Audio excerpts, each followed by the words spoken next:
Hi friends, నేనైతే మామిడికాయల తోటకు వచ్చా. చూసారుగా చెట్టు మొత్తం కాయలే. ఈ చెట్టుకు కూడా మొత్తం కాయలు ఉన్నాయి చూడండి. ఇప్పుడు అందులో ఒకటి కోసి అలా ఉప్పు కారం అద్దుకొని తింటే ఉంటుంది వేరే లెవెల్. అసలు వచ్చేయండి మరి కాయ కోసేద్దాం.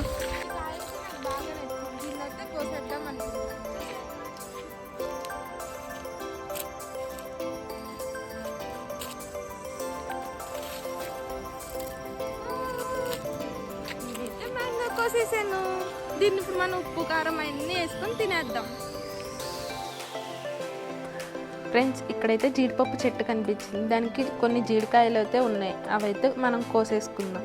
కానీ పచ్చిగా ఉన్నాయి, మనం ఇంటికి తీసుకెళ్ళి ఎండబెట్టుకోవచ్చు అని చెప్పి నేనైతే కోసాను. జీడి మామిడికాయలో జీడి తింటాం, మామిడికాయలో మామిడికాయ తింటాం. అర్థమైందా? ఇందులో జీడి తింటాం, మామిడికాయ పడేస్తాం. ఇందులో మామిడికాయ తింటాం, జీడి పడేస్తాం. నెక్స్ట్ వచ్చేది ట్విస్ట్. టైటిల్లో చెప్పా కదా, అడవిలో మామిడికాయలు కోస్తే ఏం జరిగిందా అని. అలా జీడిపప్పు కోస్తుంది. కింద నుండి స్నేక్ అలా వెళ్ళిందండి. చాలా పెద్ద పుట్టు ఉంది అక్కడ. ఇంకా ఈ టెన్షన్లో ఫోన్ అయితే కింద పడిపోయింది. పిచ్చ భయం వేసింది ఇంకా స్నేక్ని చూసేసరికి. ఇంకా అక్కడ నుండి పరుగో మళ్ళీ ఒక 10 minutes ఆగి స్నేక్ వెళ్ళిపోయాక వచ్చి ఇంకా వీడియో అయితే తీసుకున్నాం. ఫ్రెండ్స్, మీరు వీడియో చివరి వరకు చూస్తేనే కంటెంట్ ఏంటనేది అర్థమవుతుంది. మీరు సగం వరకు చూస్తే మీకు ఏది అర్థం కాదు, వీడియో ఏంటి అసలు ఏం జరిగింది అని. ఓకేనా? నేనైతే మా కజిన్ వాళ్ళ ఇంటికి వెళ్ళాను. ఇంకా వాళ్ళు అయితే ఆర్గానిక్గా వెజిటేబుల్స్, ఆకుకూరలు అలా చాలానే పండిస్తూ ఉన్నారు. ఇంకా సర్లే అని అవి కట్ చేస్తూ ఒక వీడియో అయితే తీశాను, మీ అందరికీ చూపిద్దాం. చూసారుగా, ఆర్గానిక్గా ఏ ఎరువులు వేయకుండా పండినవి అనమాట. అంత న్యాచురల్గా ఉన్నాయి. అది కూడా ఒక పాడైపోయిన టమాటా అలా వేస్తే వచ్చిన చెట్టు. అది మొత్తం అదంతా స్ప్రెడ్ అయిపోయింది ఆ టమాటా చెట్టు. ఆల్మోస్ట్ 2 kg టమాటాలు వచ్చినాయి. ఒక 1/2 kg దాకా మిర్చి వచ్చింది. మిర్చి చూసారుగా ఎంత లావుగా, ఎంత రెడ్గా ఉందో. చాలా అంటే చాలా స్పైసీగా ఉంది. మనం కర్రీలో ఒక్క మిర్చి వేసుకున్నా చాలు. అది నాకైతే భలే అనిపించింది అలా ఆర్గానిక్గా కూరగాయలు కోసుకొని వండుకొని తినడం అంటే. నాకైతే చాలా ఇష్టం. బట్ మాకైతే ఇక్కడ స్పేస్ లేదు వేసుకోవడానికి. ఇంకా సర్లే అని చెప్పి మా కజిన్ వాళ్ళ ఇంట్లో ఫుల్ టైం స్పెండ్ చేసేవాడితో. నెక్స్ట్ కరివేపాకు చూసారుగా ఎంత గ్రీన్గా ఎంత బాగుందో. నేను ఫ్లవర్స్ చూపించే చూడండి, పర్పుల్ కలర్. అది వచ్చేసరికి వాము చెట్టుకి ఫ్లవర్ వచ్చింది. ఫస్ట్ టైం చూసాను నేను కూడా.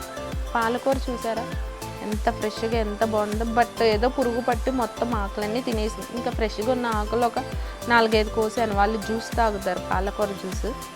ఇంకా సర్లే అని చెప్పి కోసాను. చూడండి, క్లీన్ చేస్తే ఎంత బాగా వచ్చిందో కలర్ వెజిటేబుల్స్ది. అందులో కొద్దిగా సాల్ట్ వేసి క్లీన్ చేస్తే మనకి ఇంకా బాగుంటుంది అనమాట, ఫ్రెష్గా నీట్గా.